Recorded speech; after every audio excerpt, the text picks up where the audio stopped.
Good afternoon, everyone. My name is Erin Gassam, and I am the Associate Director for Undergraduate Admissions at the School of the Art Institute of Chicago.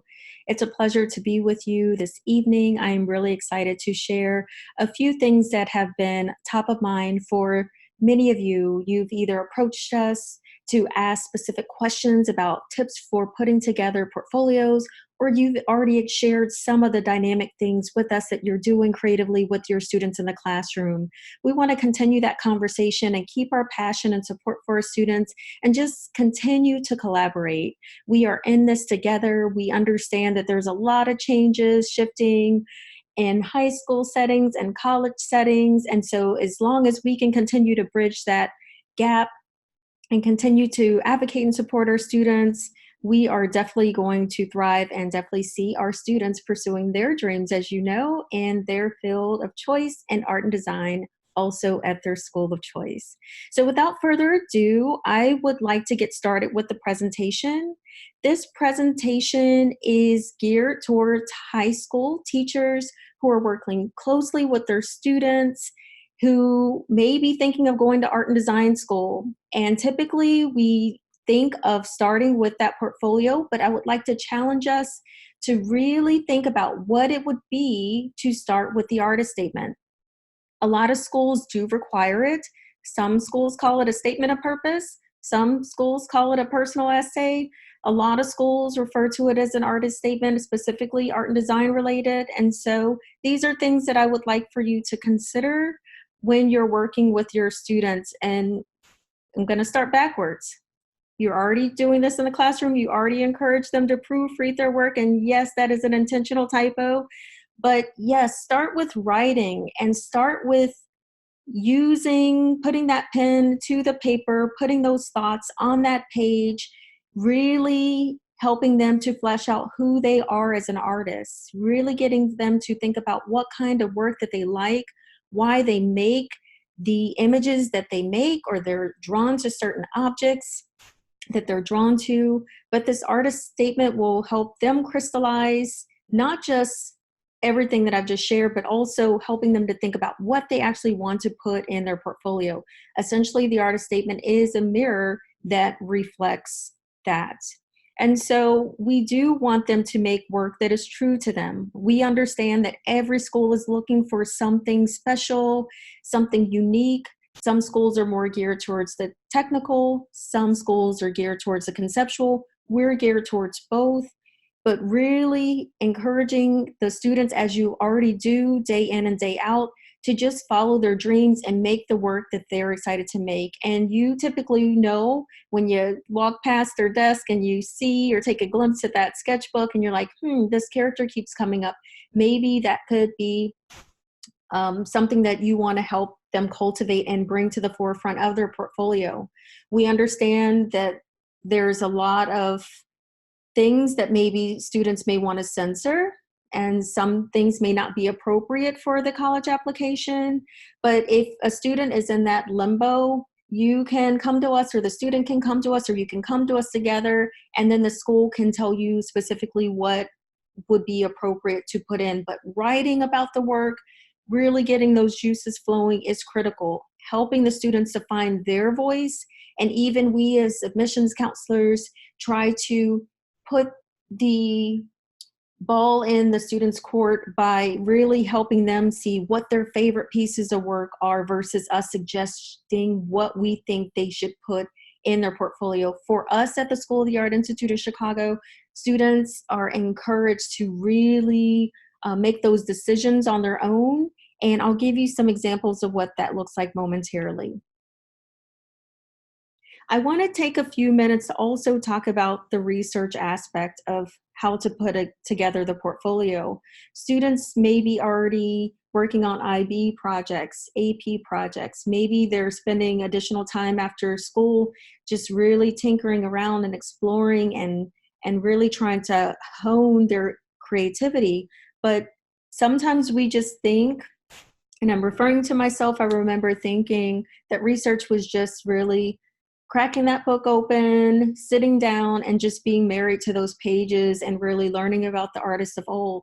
Now, that could be one way of looking at it, but maybe that student's gonna go into the museum. Maybe they're gonna go to their local neighborhood and do a little scavenger hunt and find materials, and really to have discussions around the materials that they find in nature or on the streets, or maybe signs that they're seeing in their everyday life that maybe they didn't notice before, and really extracting meaning around maybe conversations that they're hearing as research. There's so many different ends of it, but that is a critical part of them finding their voice through just being immersed in their environment, definitely within textbooks and definitely within conversations. We definitely learn from each other, but they should take risk. And I know you encourage that. I've been in the classrooms for many of you, and you are challenging your students every day to try new materials, to really develop those compositions and really bring out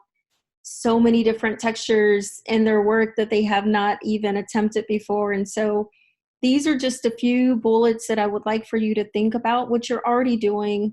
And if there's things that you have that I'm not sharing tonight, I would definitely want you to extend that to us in our school, so we can continue this conversation, as I mentioned earlier. Now, we do accept a lot of different portfolios, and I know with AP requirements, I know everyone listening in may not be teaching AP courses, but I know from what I've heard, that AP is essentially mirroring a lot of the things that higher education admissions counselors are requiring for their portfolio. If I'm incorrect in that statement, please do correct me, because I only want to be sharing information, but from my research and from conversations with teachers, that seems to be what I've been hearing. But we at SCIC see so many different types of portfolios, from video, film, sound, even writing. I won't show you writing examples tonight, but if you do have questions about our writing program, or specifically related to portfolio development, how to put together a portfolio for that writing portfolio, please let me know. But we do look at sketchbooks for our institution. Again, there's no wrong way, but we do want to see concept, research, techniques, creativity, risk-taking, and so much more, which I hope to flesh out momentarily. I'm going to actually show you some specific examples of art pieces that students have used when they apply to our school, and give you a sense of the breadth and scope of variety of work that we see in day in and out. Observational work, and I'll go back to that, observational work and media focus work are typically things that we see in the bulk of our portfolios. We have hundreds and hundreds of applications that come across our desk, and we know that some of the direct observation work that students may be doing in the classroom, they may feel compelled to, add those, because they know they spent and toiled hours on hours to perfect, whether if it's portraits, still life, figure work, things of that nature. Or maybe they really got into a specific media that they're really passionate about and excited about. But we do encourage students to go beyond that. So we require 10 to 15 images. Every school is a little bit different. So when I peeked ahead a little bit, you probably already got a chance to see that you do want to tailor your portfolio to each school. But really thinking of mind, personal voice, what that student is excited about, and starting there. So if they are just wanting to use one material, that's okay. If they are very much passionate about a specific theme or an idea, that concept, if it's concept driven, we definitely embrace that. But a breadth portfolio, just as strong, but a smorgasbord is not required. They don't have to show a medium of everything that they've done over a span of time. They can actually just focus in one area. So if it's only showing photographs, if it's only showing conceptual work or thematic work, that is totally okay with us. But if they can flesh out their personal voice, incorporating some risk-taking, incorporating some concepts, experimentation, those are typically the ones that I have seen in my work experiences some of the stronger portfolios.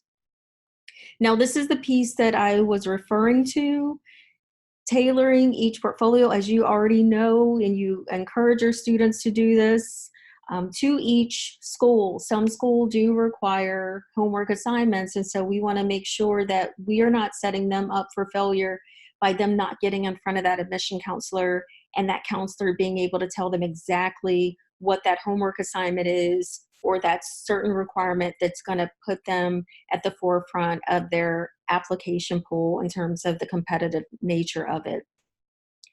One thing I do talk to students about, and I know that you talk to your students about this too, is the idea that it's not just about the work that you're showing the colleges.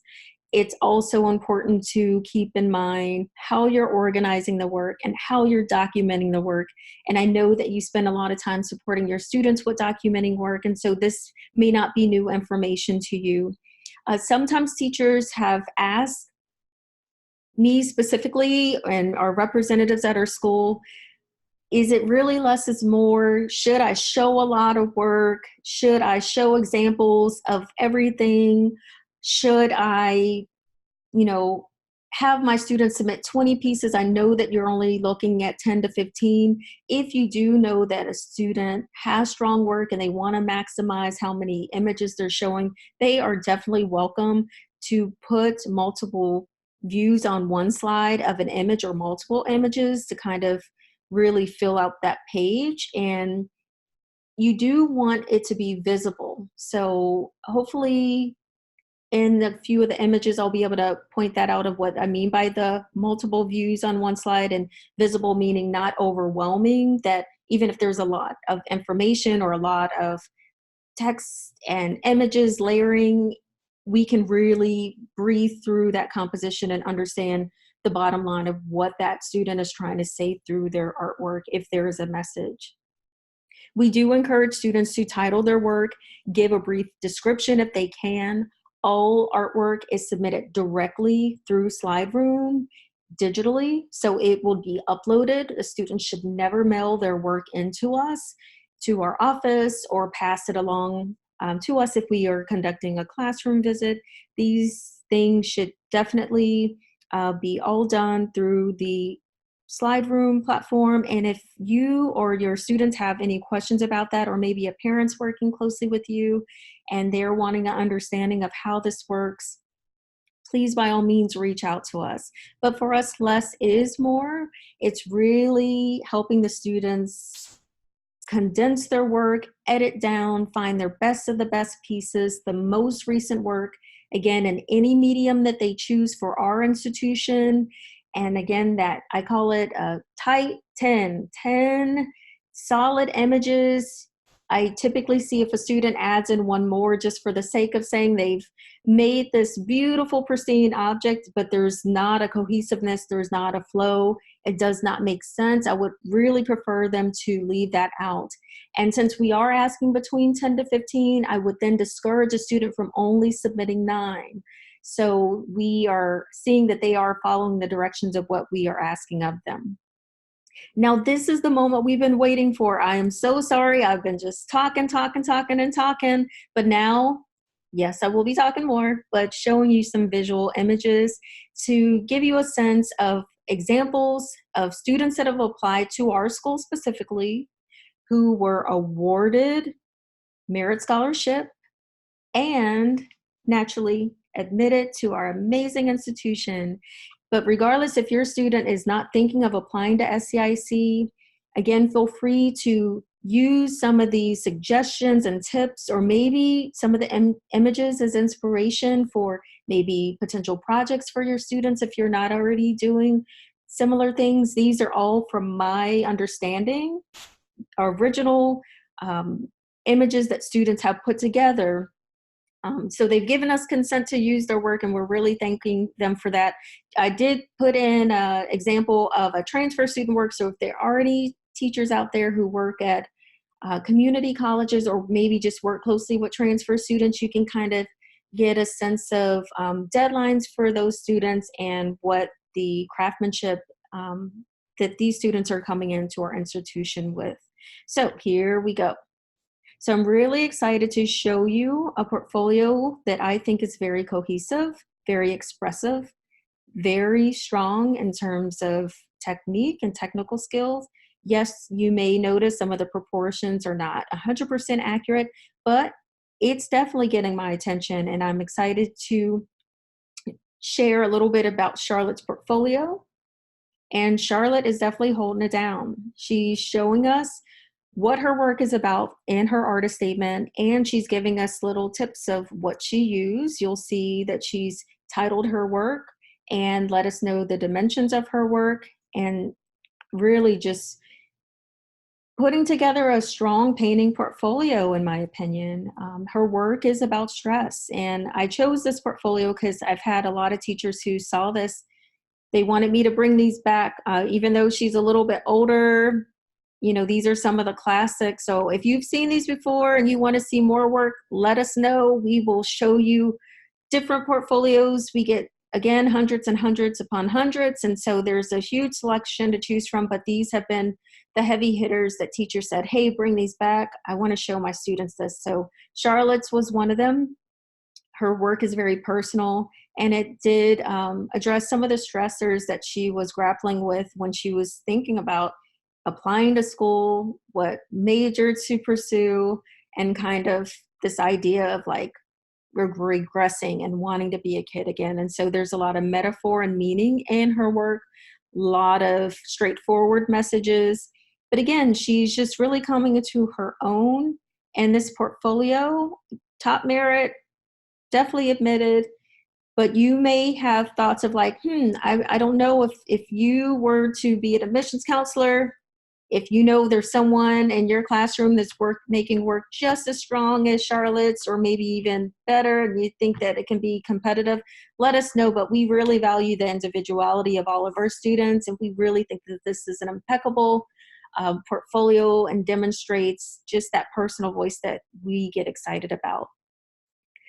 Mu-Young Bae is actually a student that I'd love to show her portfolio because she started just with this idea of line. What is line and how line manifests using different materials? And so if you know you have a student in your class that may say, I really don't like drawing, I'd like to experiment, I'd like to understand the process, I like to try new things, this could be an example to demonstrate that. So you'll see if you look very closely, these are panels lined up together in line form, and then variations of curved lines creating this composition in a beautiful way.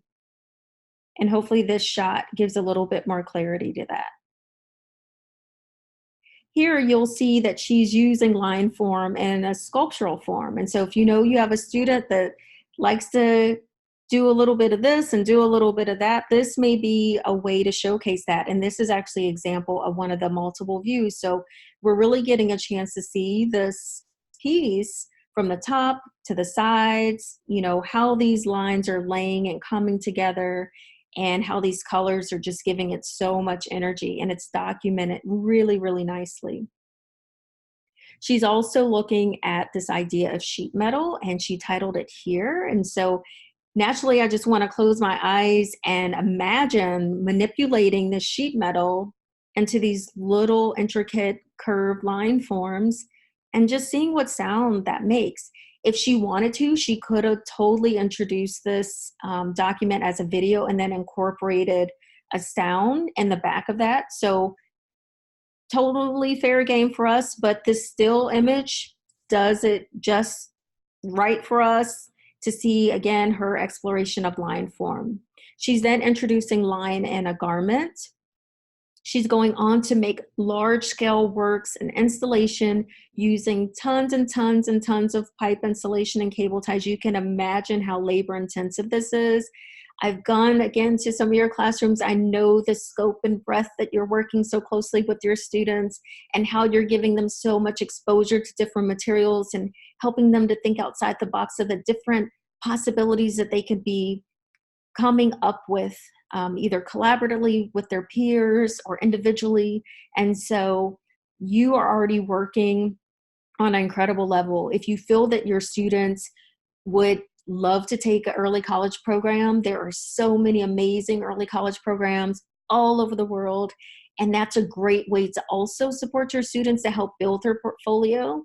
Especially, I know the days in of the classroom, some of you are teaching several classes back to back to back, and maybe not have that individualized attention to devote to a specific portfolio prep.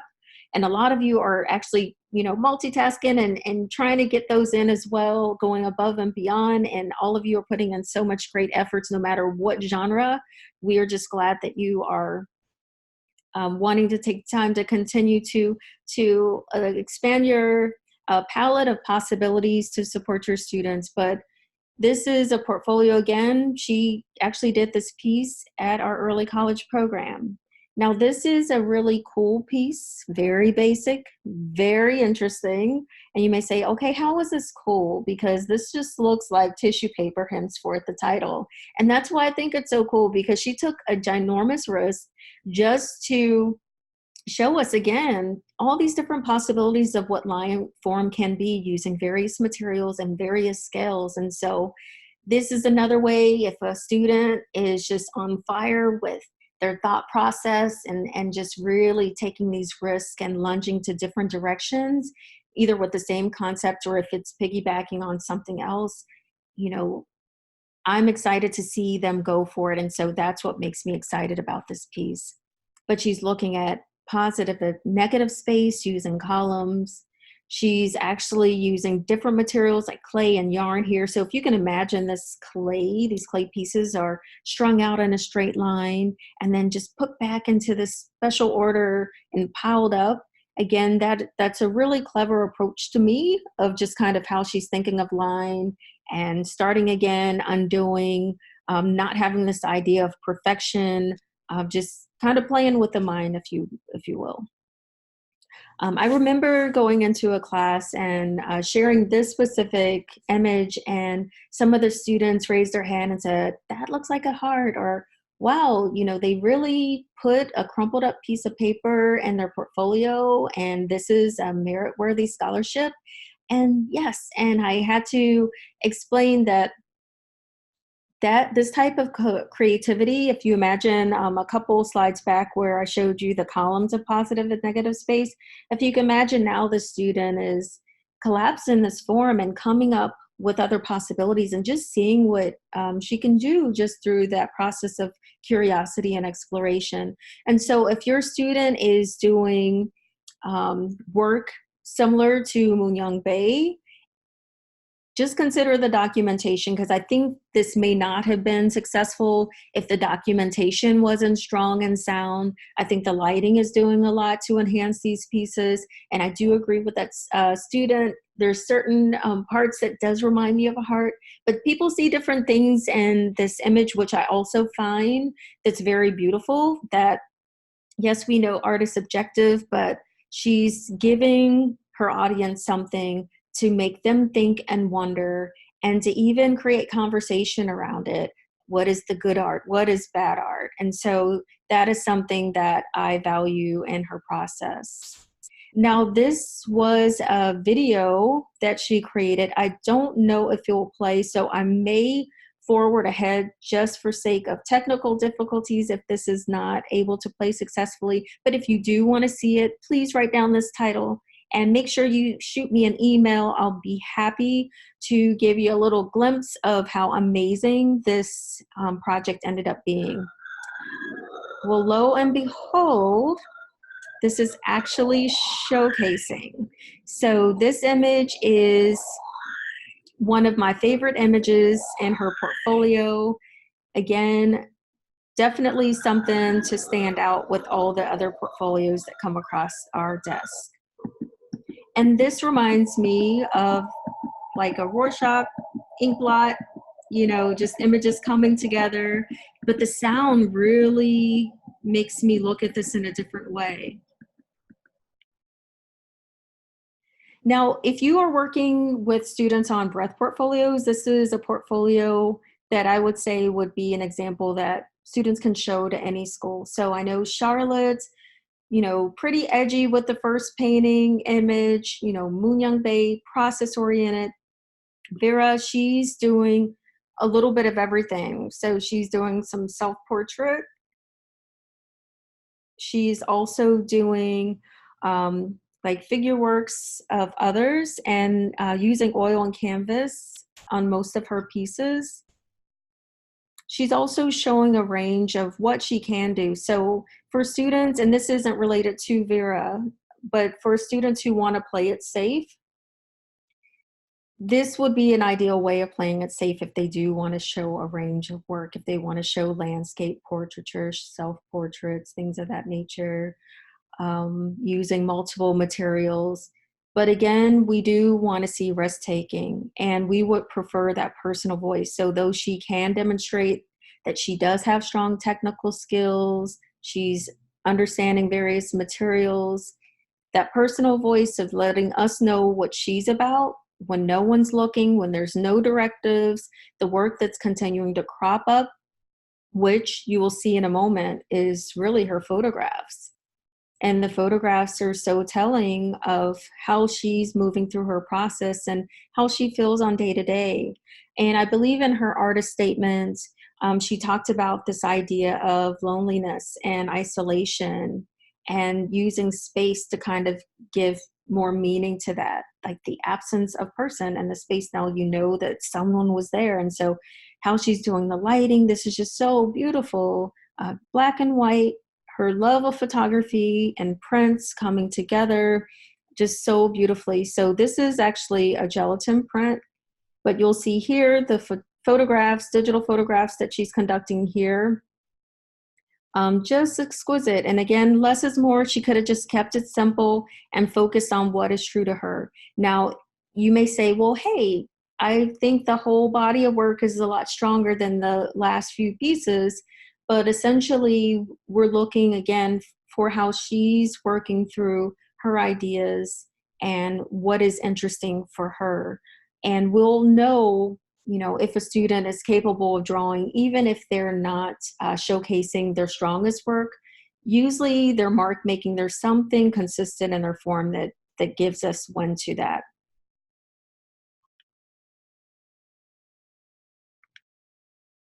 So just a few more before we conclude, because I promised that I would keep it brief. We know that you guys are super, super busy throughout your day, and we just want to make sure that we're just giving you some support as you work closely with students, just in case they or their parents want to see examples, or maybe, again, you express some curiosity about, what are you guys looking for? How do I put together and work with my students to put together a very competitive portfolio?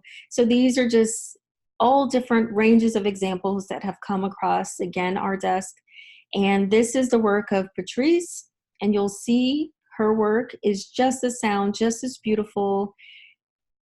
Some say, well, I don't think it may be strong as some of the other images that you showed, but again, every portfolio is different. We do conduct a holistic review, and we're looking at all the application materials, and with her marrying of the artist statement and her portfolio, she's really giving us a lot of information on how she's just dedicated to her art process and learning, that she does not mind spending hours and hours on end just to get it right. And even though we, as I mentioned earlier, we're not about perfection, because we understand that there's nothing perfect in life, she's continuing to up her game and spend that time and to get it right. And these are things that I know that you also encourage your students to do, which we are so grateful for, that your passion is always supporting your students to bring out the best in them. And so we support students if they don't have a concept, maybe they are making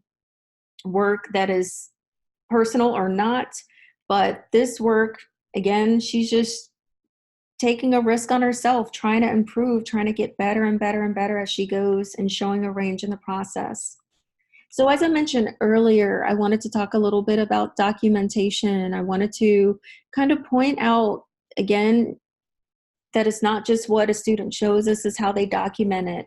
And if we had a moment to see Patrice's portfolio before she even applied, we could have given her some suggestions. If she met with someone and didn't take them, I don't know that for sure, but I don't remember seeing her or this portfolio prior to her being admitted, but it didn't break the mold. She was admitted, got merit scholarship, but if you see the push pins on the corner and how the bottom of the scratch board, it's just not cropped down, I would really encourage students to put extra care on those pieces and just really have that consistency from the beginning and to the end. And so I really encourage students to really think about how they're curating their artwork. What comes first? What comes next? How do you want to start? How do you want to end? How are you grabbing our attention at the beginning? How are you going to put your closing statement? But throughout, documentation should be sound, and you will see a couple examples coming up momentarily.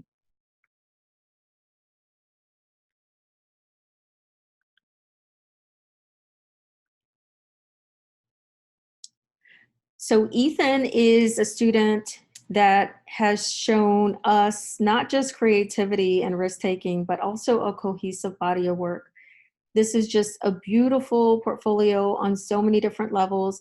Just a disclaimer, the images for some may be a little bit different or interesting. And so I hope that you enjoy these images as I do, but they have been described as grotesque and weird, but I find it very beautiful and lovely, how he's distorting these images, how he's just really being creative to make things that I haven't seen before. A lot of times students, they will make work based on artists that they are inspired by. But again, those artists have already created those images. And so this is a breath of fresh air for me to see someone who's doing something that I haven't seen and really using their imagination. I know sometimes students are drawing their inspiration from dreams, which I also think is amazing, or again, things in their everyday life. So going back to that research aspect, thinking about how they're researching their work, and as they cultivate, what next, just, continue to motivate them and build them in this direction. And then, as I mentioned, if there's things that need to be censored or taken out, if it's too provocative or too suggesting or maybe uncomfortable for some viewers if they are going to be exhibited, definitely there's additional conversations to be had that I know that you're already speaking with your students about that. But again, a very strong portfolio, introducing just a hint of color here. But as you see, the black and white and pen and ink is just as beautiful. Like, he didn't need to use any color for us. So he could have kept it simple. Now, this is the portfolio that I mentioned from a transfer student. And transfer students, or actually, no, I take that back. Wrong information. I know Nathaniel. Oh my gosh, how do I mix this up? So Nathaniel's actually, I heard he is holding it down after he just recently finished up his degree at SCIC. As I mentioned, I threw in a couple throwbacks through suggestions from teachers who found these work very beautiful and just strong representation that they wanted to share with their students in the classroom. But Nathaniel, he is working closely in fashion and jewelry. He's did that even prior to graduating, and just so happy for him that he's still following in his passion. But even if that switches up, it's totally okay. Every artist has their own journey. I know when I started, where I started is not where I ended. And I am so grateful for that because I've had so many different opportunities. But for Nathaniel, lest I get distracted, if you're seeing all these beautiful, beautiful, intricate accessory designs and different techniques and bronze and clay and terracotta clay, again, this documentation is impeccable, just very clean, clear, easy to look at. I understand the approach. I understand the object. There's nothing in the background getting my attention. And so decluttering the space and surfaces, if students are documenting, really keeping that in mind. Choosing any color background that they want, or if they wanted to put the jewelry, this 3D printed jewelry piece on a model, that would have been fine. But again, it looks beautiful as is. I'm seeing these beautiful line forms coming together and curves from this 3D printer, and just consistency in the craftsmanship. So that's another thing.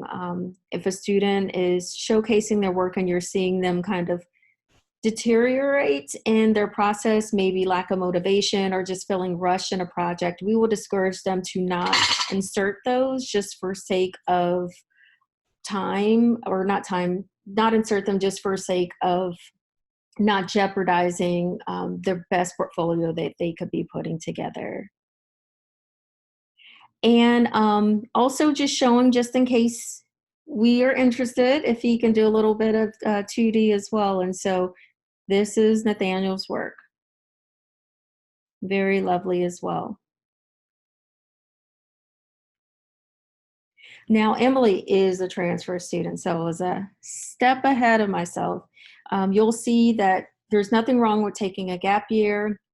There are successful colleges all over the world, four-year institutions, community colleges, you name it. And so if a student is going to stay close to home for their first year or first 2 years, making sure that they're, again, getting that skill sets that they need, maybe working through the general ed courses, should that be their desire. But this is really amazing. You know, they're producing so much work, a vast array of different objects, clay forms. This is stoneware, just loving every ounce of this portfolio. Also incorporating different materials, again, showing that range. So sheet metal here, and just really unique things that we may see in everyday life, but very beautiful craftsmanship. I like this play on how they're showcasing or installing this work. Very nice range. They could have just chose one or the other, but this works very well together. So making those little small decisions really make a difference in that competitiveness. But again, consistency from beginning to end is what we are looking for. And if any student has any questions about anything, they are definitely welcome to reach out to us. We are a phone call away, email away. I'll put towards the end of the presentation some of our upcoming events if you wanted to have them meet with us in person. I believe this is the last portfolio before I wrap up the webinar. And again, thank you so much for listening in. If anything was not clear, did not make sense, please do not hesitate to circle back with me. Or if you have additional things that I could be sharing or that you would like for us to be considering, we are definitely open and we welcome that conversation. As I mentioned, we are in this together, and so we have to support each other, and I would love that. So this is the work of Sky. Yes, you are seeing all this beautiful detail correctly. These are actually soda bottle tops that she's actually really using as a decor for fashion. So think about, wow, you know, this stunning fashion garment that she's using out of found objects. So she's getting my attention, very creative, and she's really putting these tabs on her entire upper body and then integrating into the bust and the bottom corset and the flow of the skirt. It's just, I really am lost for words here. She just really nailed this piece, and it's documented really sound. This then comes in between this play of performance pieces where I hear her friend is now ripping these caps off. And I can imagine how painful that will be. So even as students are taking risk, please encourage them, as I know you're already doing, to be safe. We are all about their safety and well-being, always the first priority. So yes, be risk takers, but also be safe. And I think she will say she's in school. You see, you know, teachers and others around, they're supporting her and her work. So I know she's following protocol here. This is actually another one of my favorite pieces. So really thinking about the possibilities. So she's making Army men using Army men. Then that goes back into her love of fashion. And so she's showing material exploration, creativity, risk taking, and research. So she's looking at certain periods of time historically and really looking at how chain mail was used then and how she wants to use it now, and really understanding how to bring elements of old and make them new all over again. Just beautifully done, so exquisite, and I'm so glad she took a risk. Now, this is showing just makeup design. At our institution, we do not do makeup design, but I know some programs at other institutions do costume design. We do have a fashion program, but with her love for fashion, she thought that this would just be a great debut of what she can do, maybe of looks and how she just expresses herself every day with makeup. And also thinking of stitching as a tool. So even if you have students interested in fashion, for us, it doesn't have to be traditional garment making. What else can you do with that material? What else can you create? How are you thinking of what fashion can look like 10, 15, 20 years from now? And this is a really cool friendship map that she made in 2009. And so looking at that journey and thinking about who was in her life 10 years ago. Can you imagine, like, are these people still in my life now? How did we get along? You know, how do I know who based on the other person? And so all these levels of connectivity, but using that stitching tool that she loves. And this is also showing creativity. So instead of just cutting materials with scissors, she's actually making one of her garments out of scissors, which is so mind blowing for me.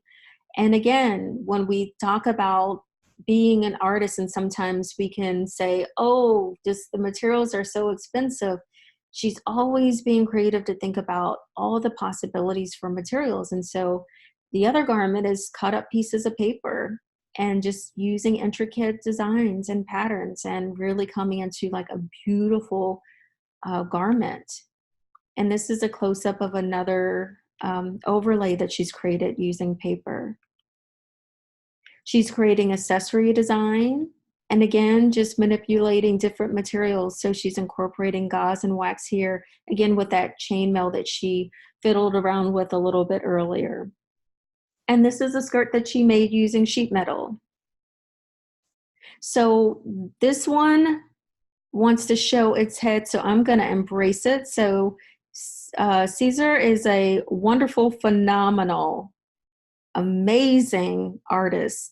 And oh my gosh, I'm glad actually this is showing up because, oh, look at the color, look at the imagery. It's very conceptual, very technical, and loaded, loaded, loaded, loaded with detail, but with meaning and message. So it's talking about media and things that they see on TV that are bombarding us every day, and looking at this idea of greed and consumption. This is actually a great example of how a student could show their sketchbook. So we don't require that a student show images of their sketchbook. They are more than welcome to. This is just a wonderful way, again, to show all that they've been doing. And you can see from the final pieces that you saw beforehand, the inspiration that where that came from. But some students, they will take a video of their sketchbook and just thumb through the pages. Some students will just take little still shots and incorporate that alongside of an image that they've created, a finished product. So it does not have to be shown this way. Again, take advantage of having an informal interview with us and get in front of us face to face. We will definitely let you know tips for organizing the portfolio beyond the short presentation, and so much more. But again, beautiful from beginning to end. This portfolio is definitely strong, conceptually sound, very technical, and just just really lovely, lovely images. a lot of research of understanding what they're making. Some of the images may bring up things for different people. So my choice of words are lovely or have no relationship to the specific content or the imagery is being shown.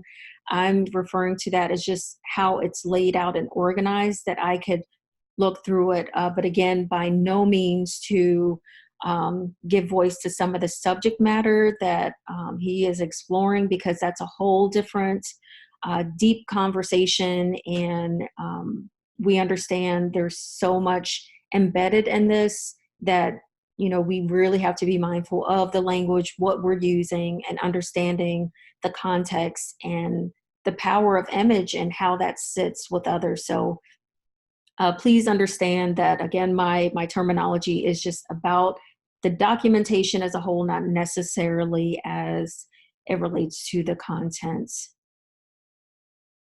So a lot of you are already on our mailing list. You may have come to our Teacher Toolbox event recently. You may have had us in your classroom. You're very aware of our application process.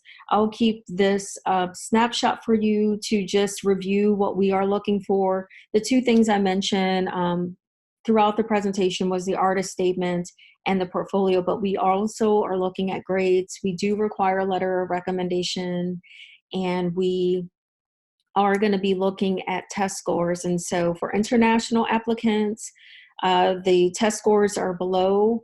For domestic applicants, the test scores are above. And so we only require one type. So if an international applicant has been studying in the US, English is maybe the second language, but maybe they're doing well, scoring high, they can submit the SAT or ACT in lieu of the TOEFL, but they should always speak with their international representatives to make sure they have the most up-to-date information.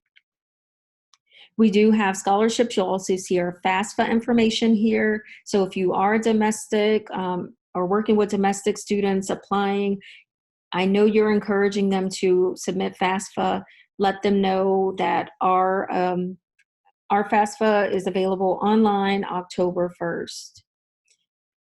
And for first-time freshmen, the earlier they apply and get their portfolio in every aspect of that application to compete for higher dollars, please encourage them to try to hit for this November 15th.